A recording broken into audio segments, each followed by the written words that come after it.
I came across a story this morning and thought, oh, this is too much. Plus, I knew nothing about this. So there are some great Montreal chefs, obviously. They have opened up in different places around the world. I don't know if I mentioned this, by the way, speaking of great restaurants. Montreal restaurant Milos has just opened up in Dubai. So they are out there, but there are other chefs from here, and they've decided to spread their wings, including opening a brand new, I guess we can call it a Montreal-themed restaurant. It is called Le Mont-Royal, and it's open now in Washington, D.C. I'm so curious about this. Yep, that's the deal. Chaz Jefferson and Bart Hutchins are the owner of the restaurant, and going to go to the phone right now. I'm not sure who we have on the line here. Are you both there? I'm here. Yes, we are. Okay. Okay, let's start. Yeah, let's start off, Chaz. Since you're on the line, let me ask you first of all, with respect to where you guys met, how you got together. You both worked in the Montreal restaurant industry, right?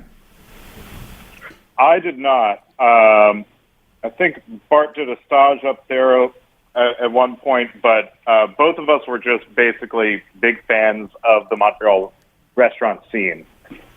Okay, which you discovered what, by visiting here? Because you don't sound like you're from Montreal. No, we're not. Yes, discovered there by visiting there with other chef friends. It's a not so close-knit secret that Montreal is kind of the mecca of North America for great cuisine. And so I visited there independently of Bart, and we kind of came together with our shared love of the city. So would it be fair to call you guys foodies? I mean, that's one way to say it. I think like deeply passionate, devoted, sort of religiously devoted to good food might be more accurate. Wow. Okay. I like that. Okay. So when you're wanting to bring the essence of Montreal to Washington, D.C., where do you start? And I mean, we need to know a little bit about the decor, and we need to know a little bit about the menu. So let's start with you, Bart. Where do you start from a cuisine point of view to try and capture the essence of Montreal food? Yeah. So here's the thing. In most of the world, when you say you're going to a French restaurant, what you mean is like you're going to a white tablecloth. It's a Friday night. It's your 40th anniversary, and you had the reservation 6 months ago, and it's just like very stodgy, stuck-up experience. And what I experienced in Montreal was the exact opposite of that. It was just like very casual treatment of classic French cuisine, which is, in my opinion, the best food in the world. It was this very casual treatment of it. I remember very specifically seeing like young men and women like on their way to the nightclub eating kidneys on toast before they did that. And that sort of blew me away and was what inspired us. So on the menu, we're looking at a lot of French classics, bone marrow with escargot. And we're also doing a really killer poutine here, which I don't know where else you would find in America. Okay, you know, the whole issue with poutine, you got to be very careful, you know, when you talk poutine, right? So are you using cheese curds, the real deal? We're using cheese curds, the real deal. And we even have a couple of secret ingredients that, and I hope nobody from the FDA is listening, we have people drive all the way up to Quebec to get for us. Wow. Okay. Now I'm impressed. Okay. And what about the sauce? Does the sauce have that tiny little bit of tang, tiny little bit of, it's not spice. I wouldn't go so far as to say that, but you know, there's a certain je ne sais quoi in the sauce, Bart.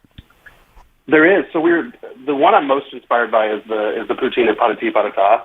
And I think we've replicated that pretty closely. But by doing it the hard way, so I take about 24 chickens and 24 ducks and make a sauce out of those, and then add a bunch of things that I can't tell people about, and we get pretty close to what I experienced in Montreal, in my opinion. Okay, I'm impressed. That's impressive. Yeah. Now I should mention as well, beyond it being a restaurant, and I love the fact that you laid it out as, you know what, this can be your night out any night. This doesn't have to be a Friday or Saturday night kind of a place. You're incorporating live DJs and music in here as well, right? Yes. Yeah, we have a number of vinyl DJs focusing mostly on funk, soul, boogie, disco, to kind of give a unique take on nightlife for Washington, D.C., trying to mirror a number of the scenes that I saw in Montreal and in Paris. And how are people taking to it? How's the response been? Oh, well, there's we've had a line starting around. Yeah, sorry, a line starting at 8 o'clock that wraps around the block every Friday, Saturday. So what? That's crazy. I'm going to obviously guess. People like Canada more than any woman know. I guess. Obviously, I'm going to guess, I don't know how many Montrealers, expats there are in Washington. I imagine there are a few, certainly politically anyway. Do you get a lot of Montrealers? Do they identify themselves when they show up? Of course. Very, very strongly. Mostly with regards to the poutine, like what we experienced earlier on the radio show. That they're just like, well, I'm from Montreal. I know poutine. Like I look forward to being disappointed by yours, and then their eyes open up wide, and their mind kind of gets blown, and then they get that taste of home here in DC. Wow. I'm just curious, too, since you mentioned Montreal, and you've eaten here, you've been to a bunch of different places. Do you have smoked meat on the menu anywhere? Is there a plan for that? We don't have smoked meat yet, but because, and I'll be completely honest with you, because I haven't gotten it exactly right the way I've had it in Montreal, but there is definitely a plan for it going forward. Okay. And what about I guess there's a couple of obvious ones as far as Montreal goes, right? Smoked meat would be one of them. And I'm trying Bagels? to... You asked me about a bagel, man. Yeah, I was. Yeah, of course.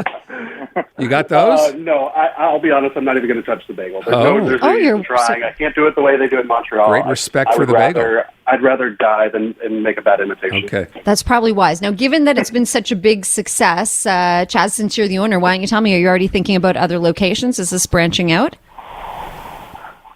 Yeah.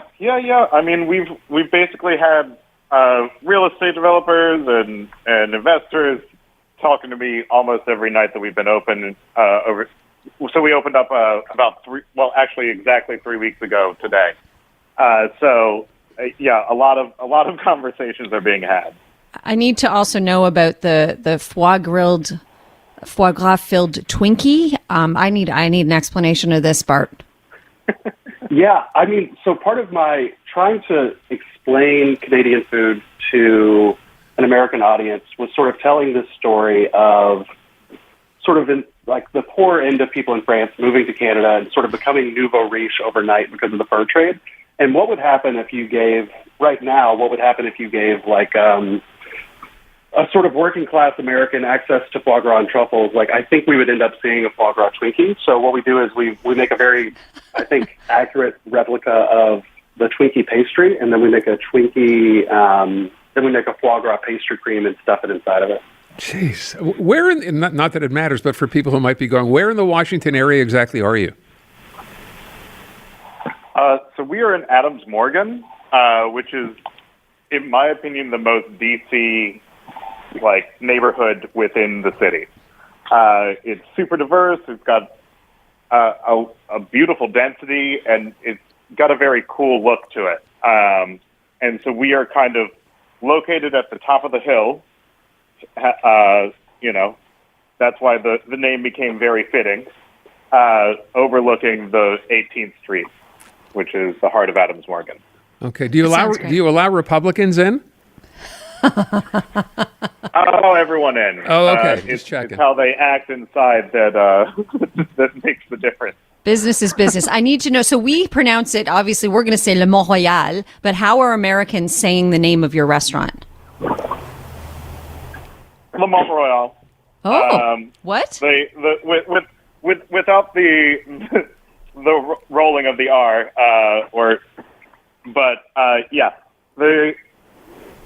they say Le Montreal. Okay. I'm We're impressed. going to run out of time. Have you had, I'm just kidding, obviously, when asked about Republicans, have you had a lot of politicians show up? I mean, people you would recognize or not?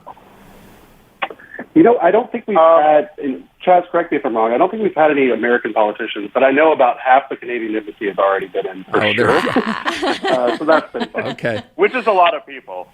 It's a 300-person embassy. So That is fantastic, got a guys. lot of Canadians. Where are you guys from originally, if I can ask? I'm from Charlottesville, Virginia, right about 2 hours from Washington, D.C., That's Chaz. and Bart's from Florida. Wow. And you've opened up a Montreal-themed restaurant in Washington. Of course, it makes perfect sense. Are you making trips up here on a regular basis for research purposes only, of course? Only for research purposes, and as many times as we can. Okay. And just as we let you go, favorite restaurants in Montreal that you have been to? What do you really like up here? For me, I'm going to go with Restaurant Beba and Auto Bistro. Beba, okay. Small restaurant in Verdun, I think, right? Exactly. And I'm going Restaurant next Auto. Friday. And what about you, Bart?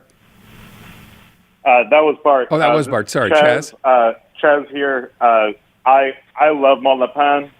That was really one of my favorites. And then we actually have a lot of DC expats down at the Joe Beef group right now. So I love going down and visiting, Joe Beef and Le Vin Papillon. Okay, cool. And then, of course, patati patata, although I loved how Bart called it patati patata. Yeah. That's the Potato best. patata. Yeah, same difference. Hey, guys, thank you so much for being with us. Chaz Jefferson, Bart Hutchins, owners of the Mont Royal restaurant in Washington, D.C., and things are going really, really well. Guys, thanks so much. Best of luck. Hey, thanks for having me. Thank you. You bet.